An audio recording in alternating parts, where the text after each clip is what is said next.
In a world that glorifies the grind, Selah is a sacred invitation to pause. Every other week, you'll find space here to slow down, listen inward, and remember who you are beneath all the noise. Through guided reflections, soulful conversations, gentle practices, and story-led journeys, Selah, a deep pause, offers rest.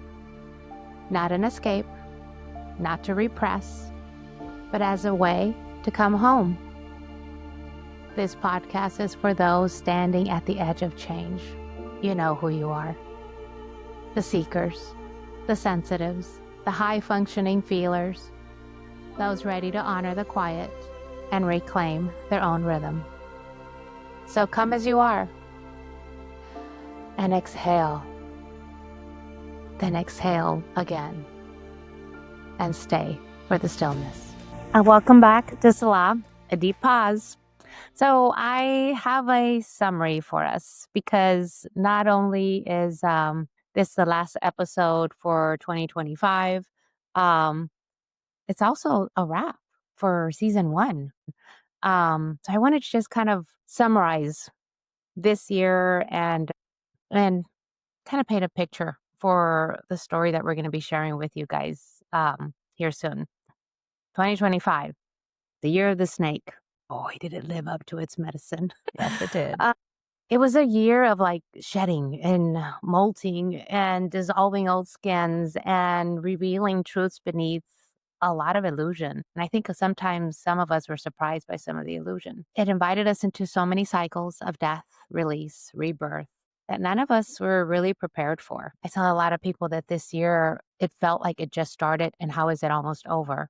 But yet at the same time, I feel like I lived lifetimes. The experiences, the stories, the things that hit our reality were, and things that we had to face and feel it was a big year of a lot of that. Because I actually didn't even realize it until I was looking it up. I mean, I knew it when we were going through it, but it's not until I really looked at it. This astrologically, this year held the most unprecedented 8-month window in modern history of planets shifting signs, having a node move, and the acceleration of the collective to awaken this year. I mean, we all felt it. We all experienced it. We went through what we thought we had already gone through cycles, and then it just kind of took us into deeper cycles. It took us into something.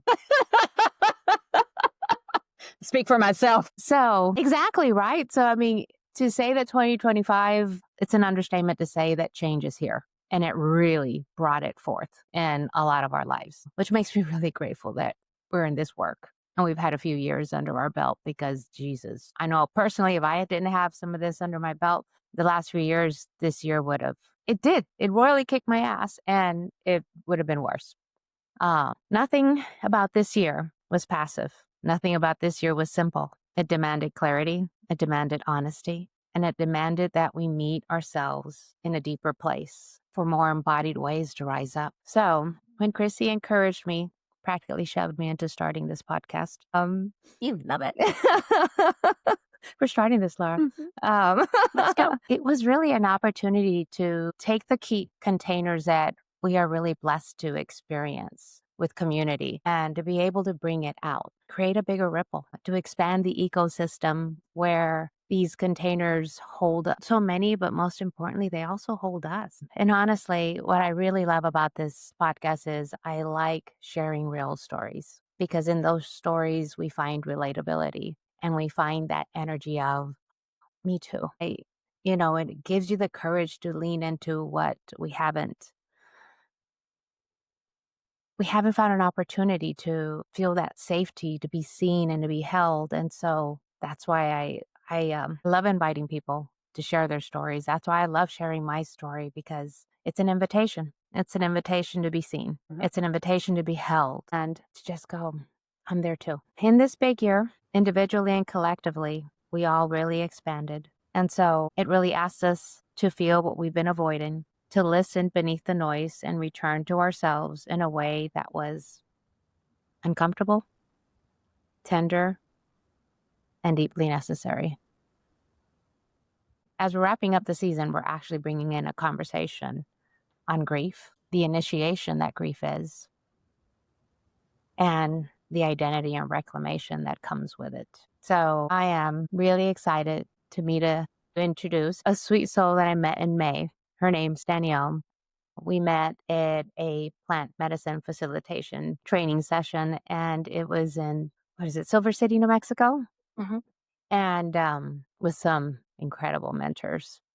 And so wanted to invite her for her to share. She's got a really big, incredible story to share with us. So, Krissi, will you give us the details? Yeah, I will actually let Danielle Marie. I'm a Christina Marie, Danielle. So I'll let Danielle give her story, but we are super glad that you're here. In reading your story, I did go out to your site, and I want to call it the unraveling that you've gone through, losing your best friend, walking through darkness that just stripped away the identities. And that like really resonated with me because I'm very much about where's this coming from? What is this old identity that I'm still sitting in? Calling, I think it guides us back to remembering who we are. And so I'm super excited. And I would love to hand it over to you because I think your story is the medicine that we talk about, and it's the medicine that we're craving right now. So I would love just wherever you would like to start and tell us about you. Yeah, thank you. First of all, thank you for having me here. And it's just, my heart just feels so warm in conversations like this. So when Laura asked me to be on, it just felt so right because I believe we heal in conversations and storytelling, right? Storytelling is such a lost art, an ancient art form that was passed down generation to generation. And so this is Mhm. such a beautiful way to do this. So thank you to Selah and thank you to both of you for having me on today. So yes, my story, I mean, it's so tricky to know where to begin with my story, right? It's an entire lifetime that when you look back, it's like, where did it truly begin? Because one thread leads to another, Mhm. leads to another, leads to another, right?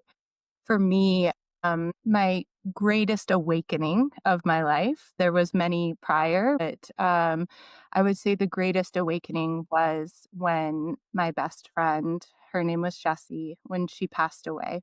She passed away in October of 2022. And it was, even now, speaking of it, my mouth is sort of trembling because she was she was my everything. She was my person, she was my soul sister, right? That type of person, the person that you choose but you don't even mean to choose, they just are meant to be in your life, right? You've Mhm. lived 1,000 lifetimes with them and you just know that you're meant to live this life with. She was that type of friend to me. She was everything. We grew up in, I live in Missoula, Montana.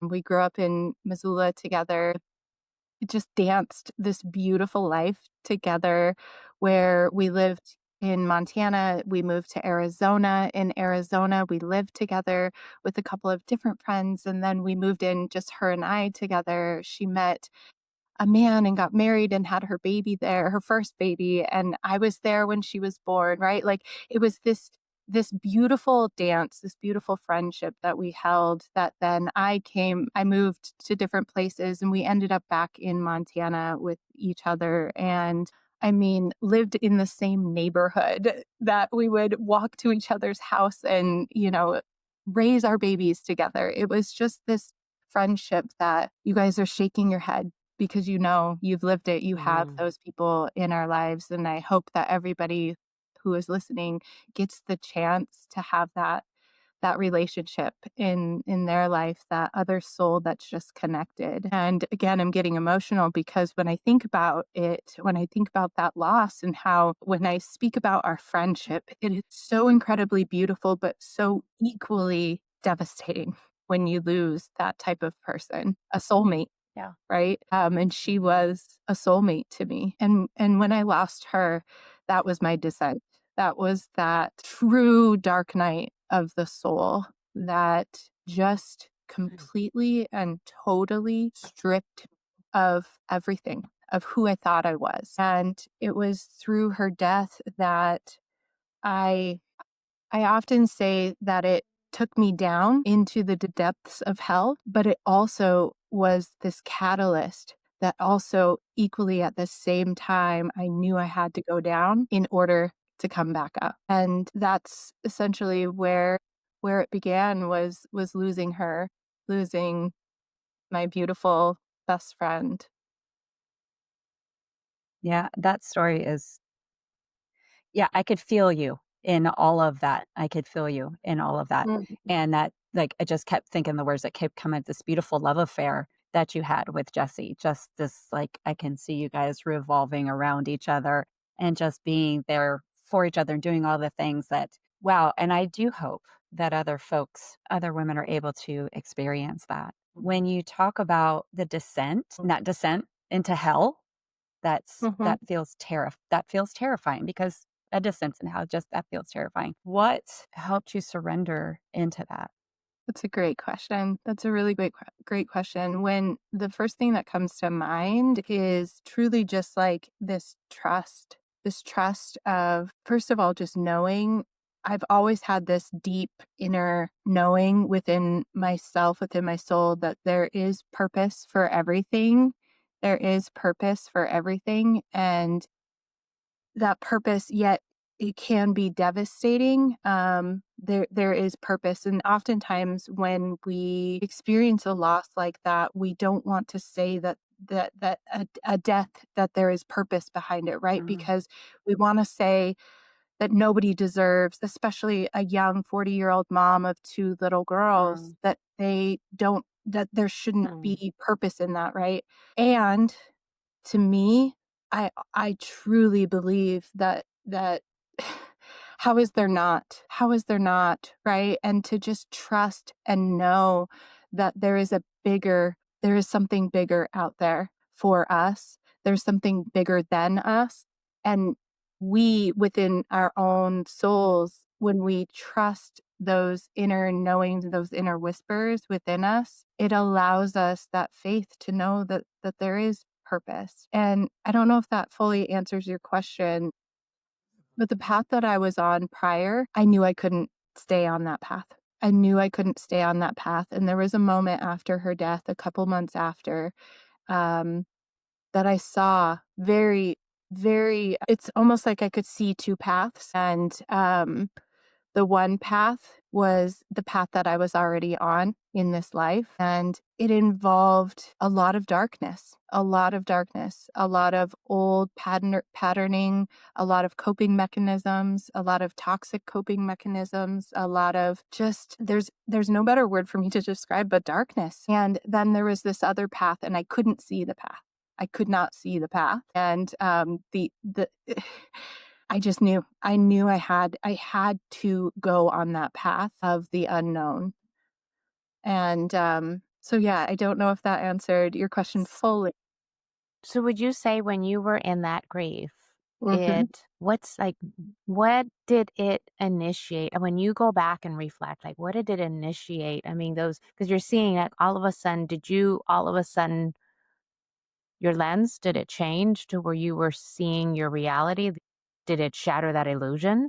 I Elaborate there. Yeah, I feel like when she passed, it didn't initially shatter the illusion, because I think when we experience deep grief like that, it Mhm. almost the grief and that the darkness of the grief almost overshadows everything, to the Okay. point where it is, you can't see anything Mm, aside from the pain, right? That there's no words. The words are so limiting sometimes, but the mhm, pain, you can't see mhm, outside of that. I do have to say, once the fog sort of started lifting, and I would say that was at like the 3 or 4 month mark after she passed, that's when I started to see and feel things in my body that didn't feel right. So in a way, like pain in my body, there was fog. So actual physical symptoms, but also this almost deeply spiritual symptoms within me that were, my intuition was coming online. My things that I wasn't listening to in the past, past were now coming online in a way that I could no longer ignore. And I know that the physical symptoms are also a symptom of our spiritual deficit that is there too, right? So it was truly just this like, to me, I believe that grief can be and is one of life's greatest initiators. And it's so hard to say that that is what brought my purpose online, is losing my best friend. And with that, coming out of it, I know this is jumping forward into where I am now, but I get to say now, and I am going to say it with tears of just reverence, that her death, I get to say, was the greatest gift that she ever gave me. Truly, truly, because it was through her death, through that initiation, and then through the trust of my own self that allowed me to take those breadcrumbs of the universe, of God, of source, however Mhm. you define that, right? To then, once my intuition started coming online, once those symptoms started coming, I was like, this doesn't feel right, right? Because it completely stripped me of, how do I say it, it stripped me of everything that once was. It took away my balance, my equilibrium, because she was the person that I relied on to go to for everything. Okay. So with Correct. that, then I no longer had her. So who did I have? Nobody. Correct. I It had to, was your biggest pattern interrupt. yeah. Yeah. It's like her death interrupt. I mean, because she lived, she was so intertwined in your life. I mean, that was a massive pattern interrupt in everything. You when the pattern isn't there, it's when we don't see things when we're in the pattern Right. of how we do life. So Mhm. when that was stripped and flooded, that darkness flooded you in and that there was no room for that pattern to play. And there was also the person that helped you play out those patterns wasn't there. You had no choice but to see, feel. The awareness that it brought to you seems huge. Absolutely. It also, I love that because I've looked at it in the same way, but just different Mhm. language, Mhm. right? Mhm. And Mhm. I also believe in grief as well. Is oftentimes one of the patterns in our life, especially as women, is we give, right? We give our love away. We give our love away, and we never learn to truly love Mhm. ourselves Mhm. until some sort of pattern interrupt Mhm. like this, right? Mhm. And that was I was outsourcing my love to Mm. somebody else, Mhm. and There I it is. Yeah. right? And to Mhm. her especially, I loved her so Yeah. deeply, and when she was gone, it was like, where does that go? And that's that saying that grief is just love with nowhere to go, right? And that's exactly, I have Wow. full body goosebumps. I have full body goosebumps right now because I had nowhere to go Mhm. except to go back inward, and that's why I say grief is such an initiator, because if you truly then dive into it, into that descent, Krissi, that we were talking about, that sounds so scary. If you truly then dive into it, it really can be Mm. the most beautiful outcome when you start to then turn it back inward and see that it's learning to love ourselves. Mm. That curiosity, Yep. I think, is what you're saying, that curiosity around it of because you're right. I mean, grief can send you into a tailspin, and you can sit in that tailspin. You can choose to sit in that tailspin forever. Mhm. Mhm. Or when you started and you were talking about the knowing, and I'm wondering because knowing to me usually comes in really soft language and it comes in really soft whispers. And the stories and the patterns and everything else are very loud. And I'm wondering at what point where the noise of your patterns, the noise of everything else, of the grief of the I'm sure everyone around you is trying to work with you and comfort you and do all the things that Mm. they're trying to do, as best they can. At what point were you able to hear the knowing? Were you able to hear that voice inside of you going, it's you, it's you, Mm, it's you, and moving you from your old patterns? Because I think that's what I heard you said, the old things that just weren't working, to mhm. starting to hear it and starting to accept it and understand it and go, oh, okay, that's mine. I can't do that anymore. That doesn't work for me anymore. I want to go down this, like I said, there's 2 paths. Like, how were you able to, and my voice keeps getting lower because in hearing that, there's has to be some quietness, there has to be some sitting in it and allowing it to come up to be heard. Yeah. I I think for me, in my journey, how I was saying in the beginning is where do you begin? Where do you start with your story, right? And for me, there's life before Jessi passed and Mhm. life after, right? And I look at my life prior to her passing and I look at it as these beautiful threads, right, that led me up to that point, that there were things that I was already starting to cultivate in my life on this self-healing journey or this heroine's journey or what however you want to define that, right? That we're slowly leading up to this that I now recognize as a it was almost like preparing me for this that was going to happen. And so I was on path to burnout is where I was. I was Mhm. on the path to burnout. I had this career. I was an esthetician for 20 years. I was at the top of my game. I had 2 little babies. I had I think my little girl, I mean they were toddlers at the time of Jessie's passing. I was married. I was from the outside, it was this white picket fence, America's dream, right? And I'm sure you guys Mhm. heard this all the Mhm. time. We hear it, and women in their early 40s and, like, into their 50s and the burnout that happens, Mhm. that's where I was on. I was on that path, and I was already starting to recognize it. So, to kind of answer your question is I was starting to see what wasn't working already in my life, but I wasn't listening. Mhm. Wasn't listening. And it when and then to describe that to somebody who doesn't understand that is it's those intuitive thoughts. It's those intrusive thoughts or those thoughts that we think are intrusive. It's anxiety that lives in us. We shouldn't be Mhm. doing this Mhm. or um it's Why am I doing physical. this? Why am I doing Yes. this? I don't wanna Yes. do this. Yeah.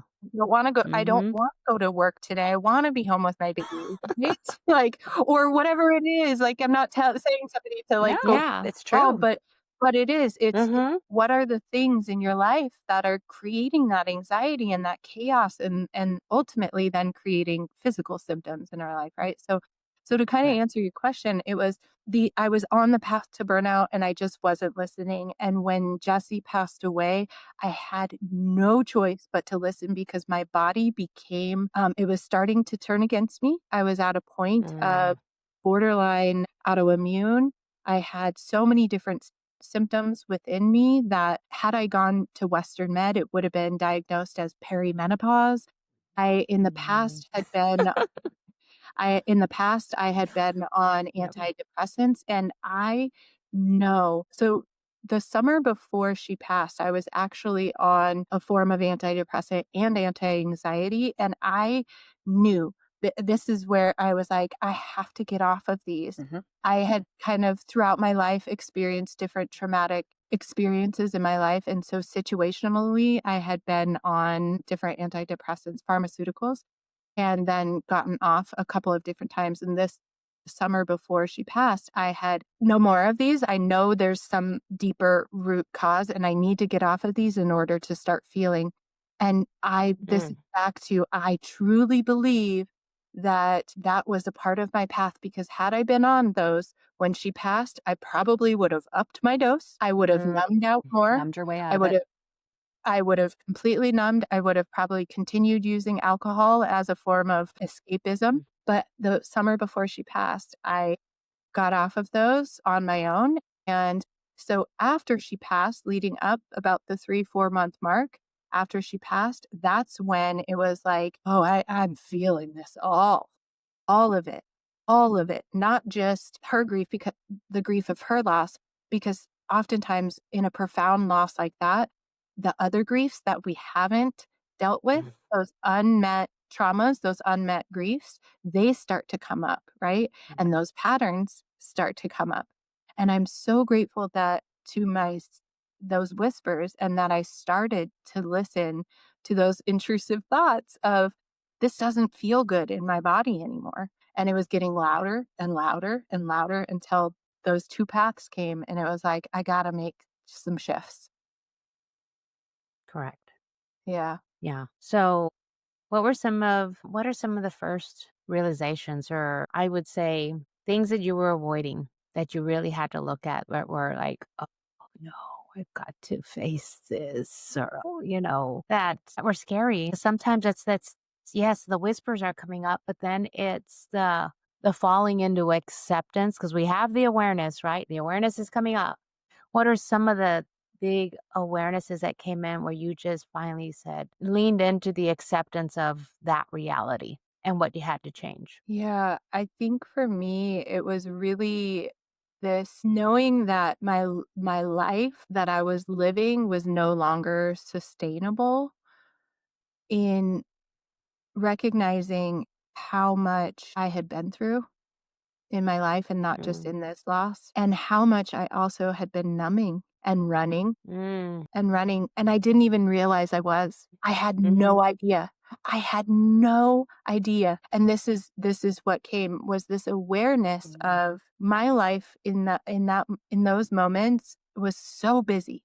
Was so busy, and on the outside it looked beautiful, right? She's got this job, this husband, these babies, this career, this, Checking the right? boxes. Yep, tick tick tick, got them all, right? Mhm. And I remember going to a naturopath, and it was for these physical symptoms. And she started listing my diagnosis, or what came through with my initial testing. She names them all off, and it was a list. It was a list. And it was so many different things: excessive adrenal fatigue, Mm. borderline thyroid disease. There was, my kidneys and liver were not detoxing, my brain was no longer producing serotonin on its own. There was all of these things, right? And I was just like, and at the same time, I was like, you can't see that from the outside, Mm-mm. right? You can't, it's Mhm. not like a broken arm that you can see the bone, like you can see something. It's Mhm. all of this internal that I felt, that I knew. And so when she said that, I was like, wow, wow, I knew it. And then this is what she said to me. She said, Danielle, this is not low grade stress. This is chronic, long term, severe stress. And I, at that moment, just started sobbing. And I was sobbing in validation.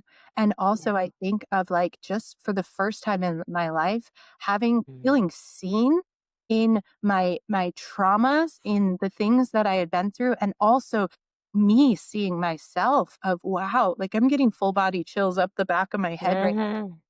of, wow, Danielle, oh, you have been through a lot. And so to go back to, it was this first time that I felt seen by somebody, but also by myself. And then it gave me the awareness of how much stress that moving on and numbing and suppressing, what it does Mhm. to our body, right? Mhm. So now I have this awareness of Mhm. what it does to our body, and in and how it essentially was just creating this turmoil within me. And the awareness that came from that then was like, I can no longer, live in this chronic state of stress and this spiritual deficiency that I was completely void of. And so in that moment, I also knew for about 10 years, I had been sober curious, meaning I had this back and forth relationship with alcohol that was hard. It was really, really hard, because everybody in my life drinks alcohol. Uh-huh. And being in Montana is like one of the highest rate of alcohol and alcoholism. And so it was really, really hard for me, this awareness of knowing in that moment, I have to let this go. I have to let this go, because this is only numbing me further, and my relationship with it is no longer sustainable. So it brought that awareness to me as well. And so it was like, it was so much. It was so much just in that one chronic, long term, severe stress. and then me flashing back to all the parts in my life that I had never dealt with, Mhm. that I thought I did, right? And so to say I thought I did, meaning I always was told, "Danielle, you're so strong. How did you live through that?" And this wasn't, it wasn't about Mhm. just this was different things in my life that I've been through, and it was, how did you go through that?" And I was like, "I don't know, I just did," right? I was the strong one. And you're shaking your head Mhm. because you know Yep. Mhm. it, right? Mhm. And I bet you Mhm. wore that like a badge of Mhm. honor. That's what I said. Mhm. I wore that as a badge of honor of like, I am the strong one. I did get through that, right? Mhm. But I didn't. I just Correct. You move and you Yeah. moved. just moved. You just moved. Yeah. Done. Mm, As Yeah. Laura. And it's very common because, right, it's like nothing can shut me I'm fine. down. Nothing I can got it. take me down. I can do And this. it's like this whole, you know, masculine energy of it. I will push through anything. And that's not how we're designed to move through life. Well, and society tells us to. Mm. That's exactly Hmm. it. Society tells us to get back to work, Rub be some dirt on productive. it. Let's go. Yep. That's Big girl panties on. Yep. Get over it. Mhm. Yeah, that should it's Yep. been this amount of time, you should be over it by now, mhm. rather than and then, even just the being able to feel it. How often are we telling children in general if they're crying, "Stop crying, stop crying, stop crying," instead Mm. of allowing them to move through whatever it is that they're feeling, to move through the energy and get on the other side. So, I know for me, anytime the chin starts to tremble or anything, like, let me bring it back down so that I can just get on with it because that energy was never allowed to be expressed naturally. It was always tampered back down. It's just Correct. amazing. Danielle, one of the things that really stuck with me and I think sticks with most women is that you had said, I learned to betray my own needs to keep the peace. And of course, around the holidays and just generally speaking, I always call this as we're no longer driving the bus, we're in the back of the bus and somebody else is always driving and we're just making sure that everything else is okay. I think in talking about the year that Laura was talking about as well, what does it look like when did you see that you were no longer abandoning yourself? Was there a time when you went, "Oh, okay, I didn't do what my normal pattern was. I didn't abandon myself that time. I chose me." Because I believe it's in Mhm. choosing ourselves in these little tiny moments is when they become that bigger, no longer self-abandoning. That's a really great question, and uh, I don't know that there was like this big aha moment Mhm, for me that it was like, "Oh, there it is, I'm self-abandoning." It was these micro mhm, shifts that started to happen after just really recognizing as I'm feeling and speaking into this, it was almost like I was in this relationship and I was in this marriage where I had self-betrayed for so long that that was my identity, Mhm. right? And I didn't even realize that I had been self-betraying by overgiving or doing the different things in my life that I would sit in this anxious feeling, anxiety and giving or whatever it looked like for me, right? And within my marriage what happened was I started to say no to things, and I shouldn't say just in my marriage, but I mhm. started to say no. Mm. And what that looked like was simply just learning what a yes and a no felt like in my body. Ooh, I love that. I love that. Yeah. Yeah. Mhm. It's Mhm. so simple, Chrissy. It's so simple. So this is what I learned was, okay, so what does a yes feel like in your body, right? What does a no feel like in your body? And so I started doing this practice with myself of really asking myself questions, right? Like what a yes would feel like and feeling into my body. Okay, that feels good. It feels like my shoulders are back. It feels like my heart is open. It feels like a forward movement, right? What does a no feel like? Oh, my shoulders sludge. I go down. It feels like a pit in my stomach, right? And so Mhm. just learning that, I started to then say no to things that just even were a maybe, right? Saying no to one of my friends to go to dinner because I just was exhausted.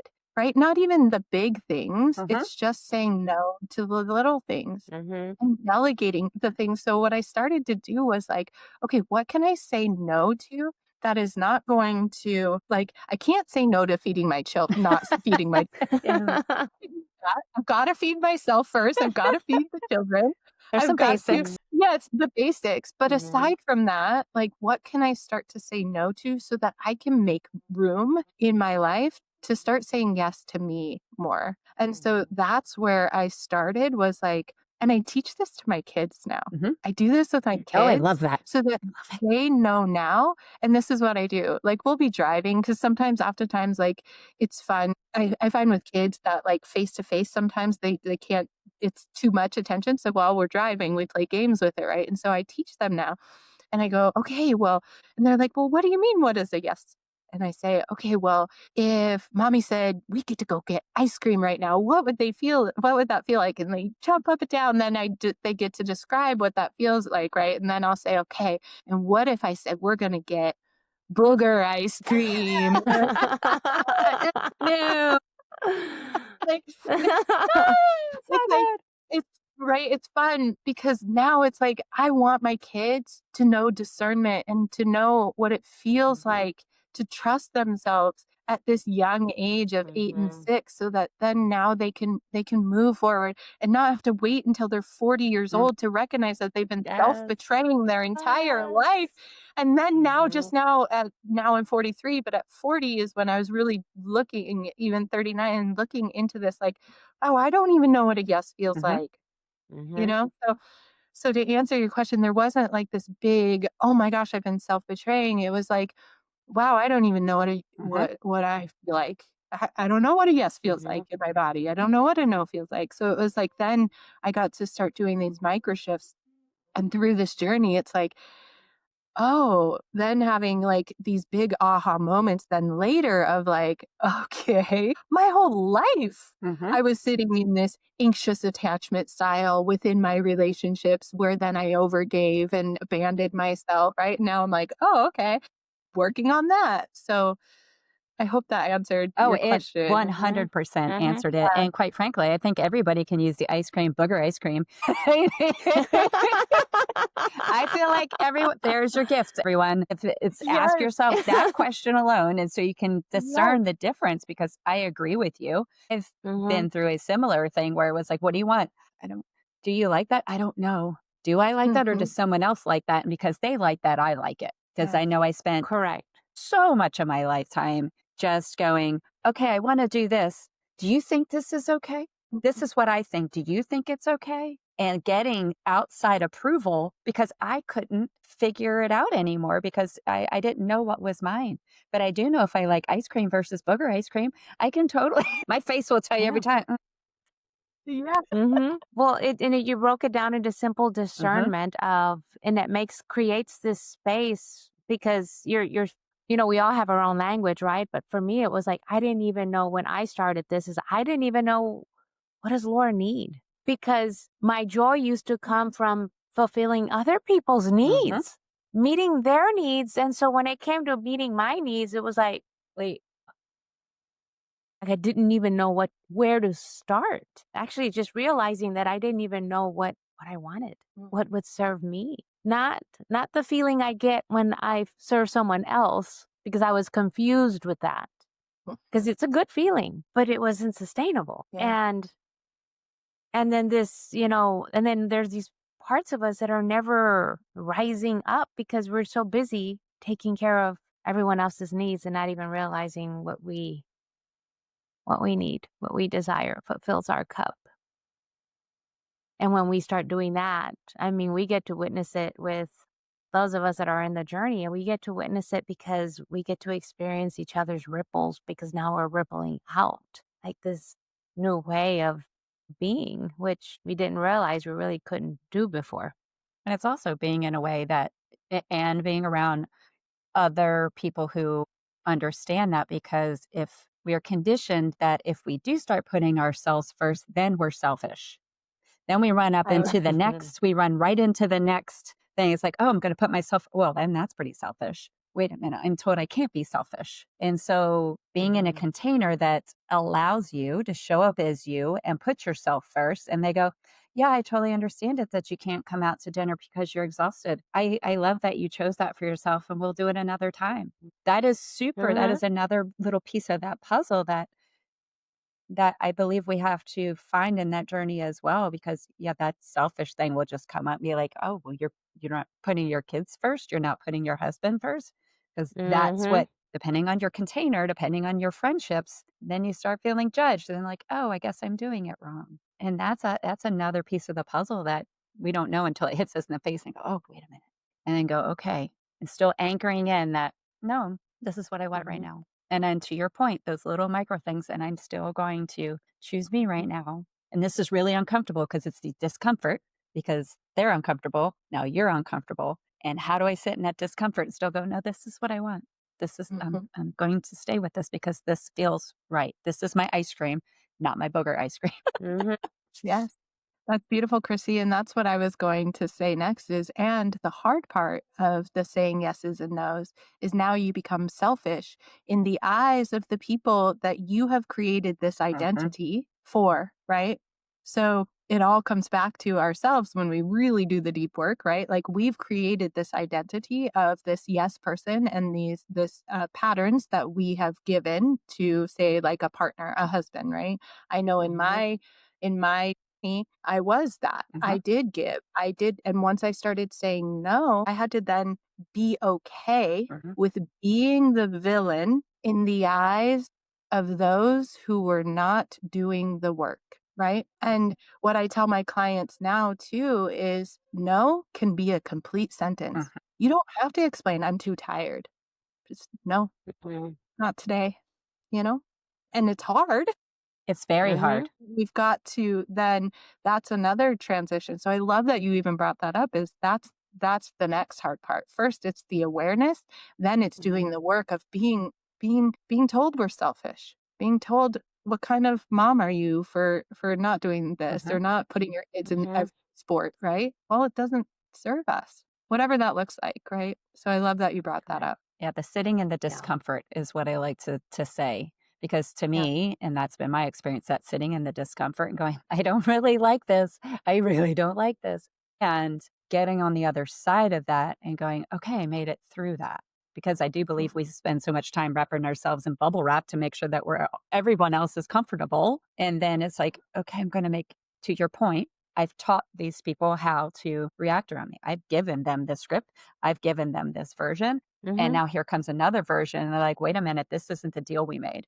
And in Correct. particular, Exactly. husband, wife, I have a similar story. And it's like, that's not the deal we made. We said we would never get divorced. Well, things Yeah. change. Yeah. But yeah, we don't even realize that we're training everyone we do life with, yeah, they know this is how Laura works and this is how she's going to respond and she's going to say yes and she's got that and then when you start changing that, it's rough. I'm on the opposite where my marriage did survive it, and it actually created 2 different people that I mean, I don't recognize my husband that I see today is not the one I was married to before. But it was also a willingness of, like, for me, myself going like, I matter." And so this doesn't work for me anymore. And then at first he kinda sat in that, but then he came around and then he was like, "Well, I matter, and I don't I can't do this way anymore," which surprisingly was like, "Holy shit, who is this guy?" Like, that was sexy. It aggravated me, like, it hit me, and I'm like, "Oh, I don't know if I like it," and I fucking like it at the same time. I was like, "What is this? This is so confusing." But it was this whole and a willingness to go, because we're taking our sovereignty back, we also understand that this may not work anymore. And we were willing to go, I don't know, I know I'm changing the rules and this is what works for me right now, because I still am figuring it out. There's no like setting a new expectation. And expectations have been just thrown out the window because I may change my mind again next week because I uncovered something new. You're no longer Mhm. tied to the outcome. No more outcomes Mhm. there, which takes some getting used to. Mhm. Because we were all trained to vision board and here's your goal and this is the outcome and I'll do everything you can to Predictability. reach that Mm. predictability because it gives you That's stability. comfort, And that's even though it's safety. chaos, it's comfort, it's the whole thing. But then we give up so many parts of ourselves on the way there. And the other way is you get to actually find. It's like I just as we're talking, I'm hearing this is like it's like we're still moving through the world and finding these gems that are parts of us that we hadn't nurtured. And now we're finding them and then we pick them up and we're going to nurture them. And it may change what we talked about yesterday because now I'm going to go this way. Yeah, it is a journey. It is Yeah. Yeah. Yeah, redefining new patterns. it's a journey, and I think it is so beautiful, Laura, and I remember when I first met you and I got to meet your husband, Hmm. and just seeing the love that you guys share, and you shared your experience of just what you said about your journey and how the two of you had to evolve, and now you've evolved together, right? And I think that that's Hmm. so rare and so beautiful when two people do offer that, or just have this awareness of knowing, like how you said, you went first, right? And oftentimes that's Hmm. what happens. And then the man or masculine comes in and goes, either says, I'm not changing, or Hmm. yes, I am ready. And it sounds like he was ready. And that's what's so beautiful. And I love that you have that. I love that you have that. Also in my experience, what came up for me is I remember in therapy with my ex-husband, and we were sitting there and he said to our therapist, he read something somewhere that said that when a man marries a woman, he expects them not to change. And when a woman marries a man, she expects him to change. Something to that degree. Hmm. I Hmm. remember looking at him and being like, like, "Oh my goodness, yeah, like, we are supposed to evolve," and Yes. it was deep for him, and he was being open and Hmm. vulnerable, and it was a Hmm. beautiful session because he was actually expressing, like, he loved who I was when he married me, Hmm. right? And Yeah. he didn't want me to change, and it was Yeah. through this descent through this darkness and these different this that I had Mm. to evolve. I had no choice Yeah. because truly, honestly, it was either evolve or die. Like it literally felt like Mm. that in certain moments in this Yeah. process. And I remember just thinking, wow, like how scary that has to be for him Mhm. that Yeah. he does not want to evolve because he is happy with where he is and I want him to evolve, right? And how much fear that came up, and ultimately our marriage did not survive, and there's so much to Yeah. that, but it is this fear of change, and that's Yeah. for both men and women, right? And that's what Hmm. we're speaking about, and kind of can come back to this like moment for me after Jessi passed. Like I have this choice right now. Like I either evolve into it and allow it to initiate me, or just follow down this dark path of just these old version of me that I know I will get stuck. Yeah. And it's in those moments of things where we can't control an outcome that impact those, they initiate those big changes. You couldn't control whether she was going to die or not. Right. And the initiated you into this massive change. And Mhm. that's the same thing with all our relationships. Anytime we're trying to control an outcome of another human being, resentment, some crazy ass stories. Krissi and I are always talking about our story makers and man, they're brilliant, right? It's really sad to not want somebody to change because that's just control. Mhm. And then when we try to control that, just it's a poison that we're drinking ourselves because it's just we're trying to control something outside of ourselves to make ourselves feel good. And that is a massive illusion. Well, I love today's share because it again, it's another lens. It's another story, another perspective of the steps and that change doesn't come easy. I have an event coming up this weekend, and I just had a lady that reached out today, and she's like, I don't think I'm showing up. I'm I'm terrified. I'm so scared. My nerves are shattered. And, she goes, I'm hoping that maybe next time I won't be so nervous. And it's just like I said, when you're leaning into change, you're going to feel the disruption. Your nervous system's already responding to the field. And I said, so, okay. So let's just say next time. But your change doesn't come. We don't experience change in this calm. It's a disruption because it changes us in layers that we don't even see coming. And so if you're feeling that rumble, if you're feeling that ache, that pain, that disruption, it's this beautiful initiation to feel something different, change something, but it's talking to us. Yeah, it's So I giving you love the these opportunity to stories. listen and that choice of how you want to listen to it when those things come in and Mhm. getting curious about that. Why am I feeling this way? What's coming up that's making me say I don't want this anymore or saying I don't want to go to this event?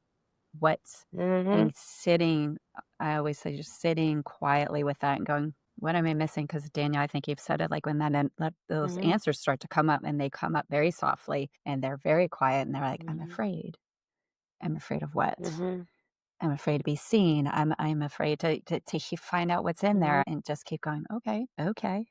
How can I, what else do you need to be afraid and do it anyway? Yeah. Yeah.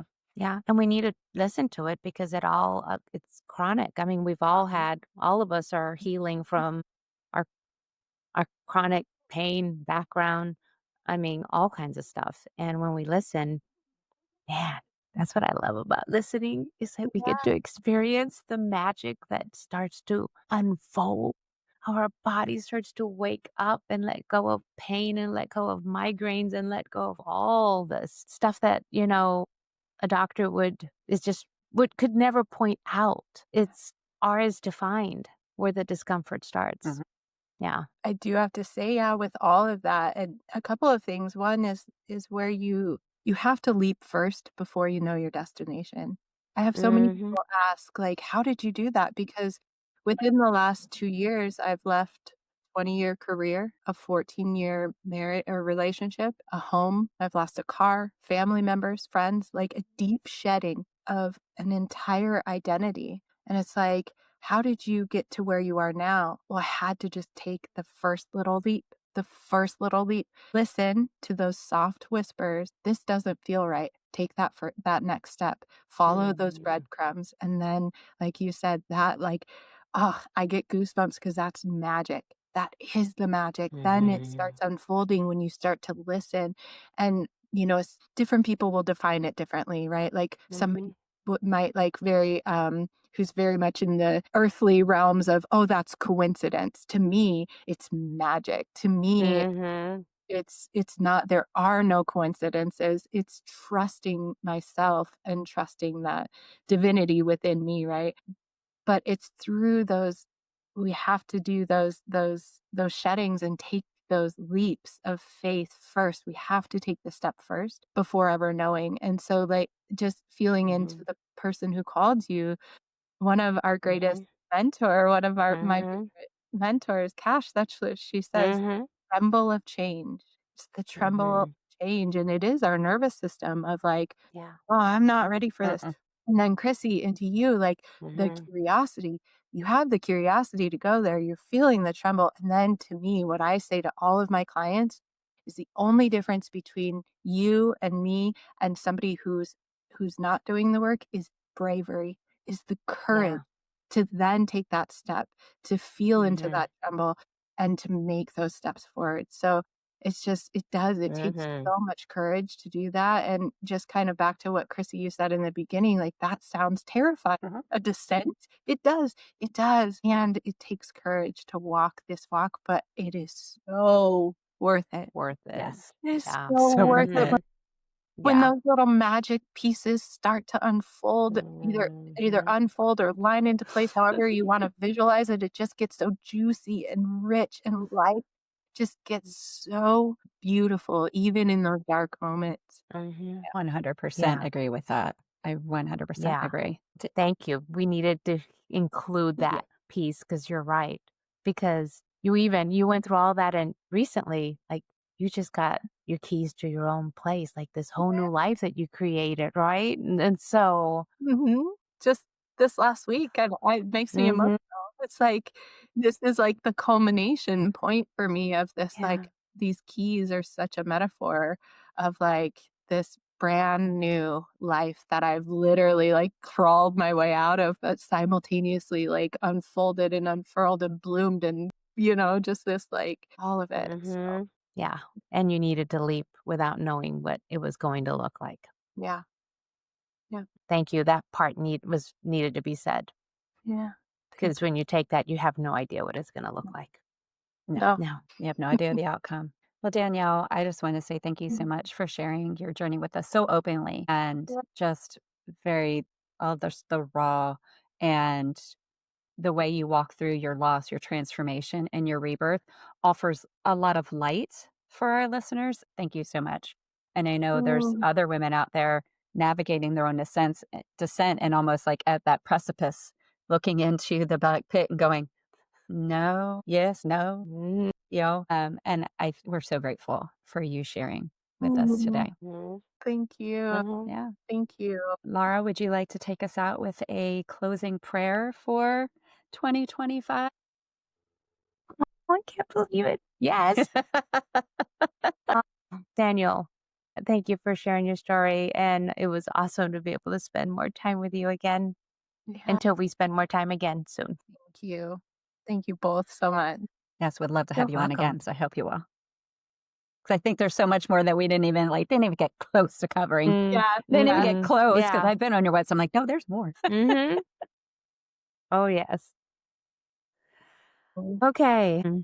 So, a closing prayer for the final season blessing. So, as we close the first season of Selah, a deep pause, will you take a deep breath with me? A breath that honors everything we shed, everything we survived, and everything we remembered in this new embodied self. May the wisdom of this year settle in your bones. May the parts of you that were stripped bare be held with tenderness. And may the places that cracked open become doorways to deeper truth. May what you released, the old tendencies, the quiet abandonments, the stories that kept you small, become the very things that now carry you forward into what is real. Your embodied knowing, your intuitive guidance, and your devotion to your own becoming. May your grief continue to teach you. May your surrender remain your faithful friend. And may your soul's capacity hold both the ache and the awakening with grace. As the snake led us through cycles of shedding what no longer served, and as the earth turns towards a new year, may you rise with a heart that is so soft and more pure. And may you dance to your own rhythm. May your body remember and express its unique truth. And may your life reflect your sacred essence in ways that ripple out into the world.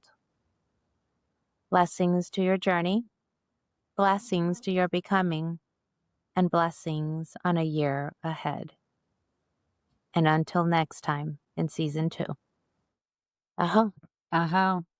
Oh. Again, Danielle, thank you so much for joining us. And to all of you, thank you so much for joining us for our first season of Selah. We look forward to our next season in 2026.